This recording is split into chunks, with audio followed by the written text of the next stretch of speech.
Alors le chiffre qui est globalement admis, c'est 40 km. Moi, ça me paraît toujours un peu surestimé, parce que sorti de quelques grands réseaux qui font plusieurs centaines de mètres à 1 kilomètre, on a plutôt affaire à des galeries qui font entre 10 et 50 mètres, parfois 100, 200, 300, mais c'est plutôt rare. Et je me dis 100 mètres par 100 mètres mis bout à bout pour faire 40 km, il en faut un paquet, mais c'est un chiffre qui fait consensus. Alors, ça tient un petit peu à l'histoire et à la géographie de la ville. On habite une ville qui s'est beaucoup construite sur les collines, et les collines, en fait, ont des problèmes de sources. Il n'y avait pas beaucoup de sources, et donc on a beaucoup creusé de galeries pour aller remonter les quelques sources qu'il y avait, et pouvoir avoir de l'eau à boire, parce que sinon, il fallait payer des porteurs d'eau qui prenaient les sources dans les puits qui étaient en presqu'île et qui les remontaient jusqu'en haut des collines. Euh, donc on a, c'est vrai, une énorme majorité de galeries drainantes qui en fait s'enfoncent dans les collines pour en sortir de l'eau. L'histoire des galeries à Lyon, l'histoire on va dire moderne, elle démarre en 1930 avec la catastrophe, en octobre 1930, la catastrophe de Fourvière, un glissement de terrain, où on incrimine les galeries. En fait, c'est un mauvais procès qu'on fait aux souterrains. Les souterrains drainaient la colline depuis plusieurs siècles et on les avait bouchés.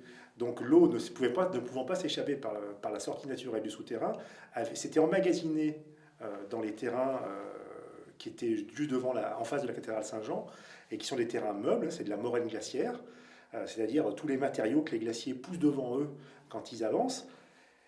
Et à ce moment-là, il y a donc en 1930 un énorme glissement de terrain, et là on prend conscience quand même qu'il faut s'occuper de ces galeries, il faut les reconnaître, et donc il y a un service qui est mis en place par le maire de l'époque, qui était Edo Herriot, un service municipal à l'époque qui s'occupe de reconnaître les anciennes galeries et de les consolider. Assez peu, en fait.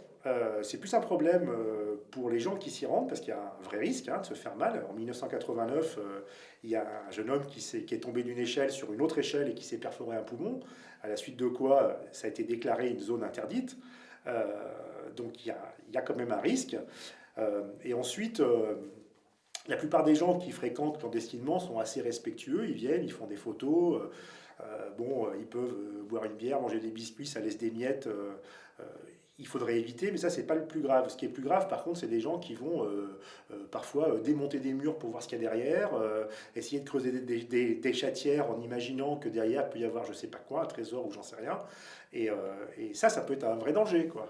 Non, pas à ma connaissance, ni à Lyon, ni à Paris où ça se pratique beaucoup. Mais c'est pas pour ça que le risque n'existe pas. À Paris, lors du creusement d'une chatière, il y a un énorme bloc de béton qui s'est décroché, qui a roulé dans un escalier. Il y avait des gars en bas qui étaient en plus en train de filmer. La vidéo est disponible sur YouTube. Et heureusement, il y a des barres de métal qui étaient sur les côtés de la galerie, enfin de l'escalier, et qui ont arrêté le bloc. Donc, qui a évité aux jeunes de se faire écrabouiller. Non. Non. À Lyon, non. À Lyon, la géologie des collines est faite de telle sorte qu'on ne peut pas trouver. En fait, il y a des gens qui voudraient faire à Lyon ce qui se fait à Paris, mais à Paris, on est complètement dans un autre contexte géologique où là, on est dans des anciennes carrières qui ont été remblayées. Donc effectivement, des fois, dans le remblai, dans les parties remblayées, on peut tomber sur une partie qui a été soit pas remblayée, soit mal remblayée, et qui va pouvoir devenir une salle. Euh, mais à Lyon, si vous creusez, vous allez creuser et creuser et creuser et creuser et creuser, quoi.